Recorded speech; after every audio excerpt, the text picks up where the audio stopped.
बात कहते हैं कि मैं प्राण तो दे सकता हूँ लेकिन धर्मांतरण नहीं कर सकता हूँ, भले इसके लिए प्राण देना पड़े।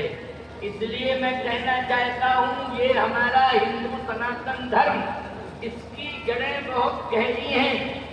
इसको कोई माई का लाल उखाड़ नहीं सकता है, चाहे जितने प्रयत्न कर लिए जाए।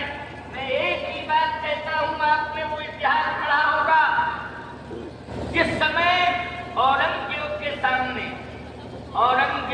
सामने एक 7 साल का बालक और एक 9 साल का बालक, ये दोनों आए।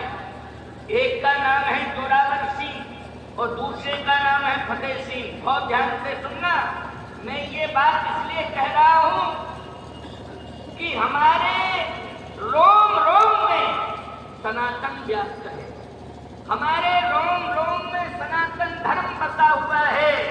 इसलिए हम मरने के लिए तैयार हो जाते हैं लेकिन धर्मांतरण स्वीकार नहीं करते हैं, क्योंकि जन्म के पहले ही हमारे रोम रोम में सनातन के संस्कार भर दिए जाते हैं। इसलिए हम मरने को तैयार हो जाते हैं लेकिन धर्मांतरण नहीं करते हैं। ये माताओं, ये जो संस्कार मिल रहे हैं इन्हीं मंत्रों से मिले हैं।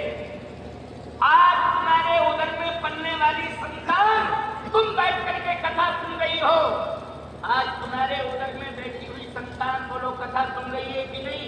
ये हमारी वाणी जा रही है कि नहीं जा रही है? और रोम रोम में पलने वाले शिशु के रोम रोम में प्रवेश कर रही है। इसलिए मैं कहना चाहता हूँ कि बहन बेटियों का कथा में आना बहुत आवश्यक है। वो पूरी कथा सुन करके जाया करो, कोई बात छुप भी नहीं चाहिए।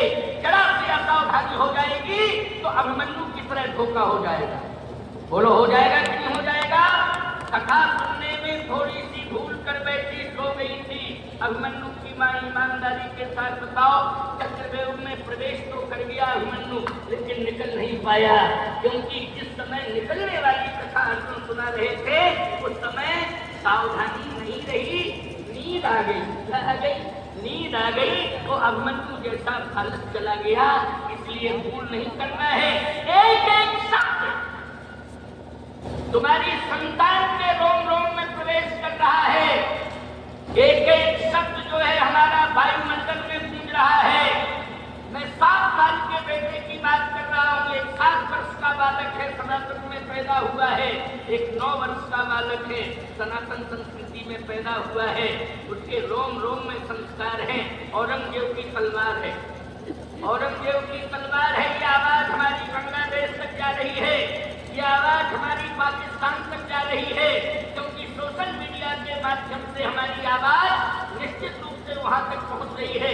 ऐसा कहा नहीं जा सकता है कि आवाज केवल जसावली तक है, ये आवाज केवल भिंड जिले तक है, ये आवाज केवल मध्य प्रदेश तक है, ये आवाज केवल भारत तक है। नहीं, ये आवाज पूरी दुनिया में गूंज रही है, क्योंकि सोशल मीडिया इतनी सक्रिय हो गई है।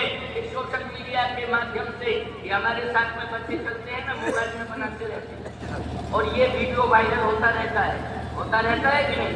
ये सब सक्रिय है, ऐसा मत समझना। ये जो हम प्रवचन कर रहे हैं, ये पूरा प्रवचन हमारा ये मोबाइल में सेव करते जा रहे हैं और इसका वीडियो बनेगा, वीडियो बन करके ये पहुंच जाएगा। ये एक एक दिन का प्रवचन पूरी तरह से आपको भविष्य में भी सुनने को मिलेगा। तो मैं चर्चा ये कर रहा हूँ, ध्यान से सुनना। 7 वर्ष की अवस्था जोरावर सिंह की और 9 वर्ष की अवस्था फतेह सिंह की।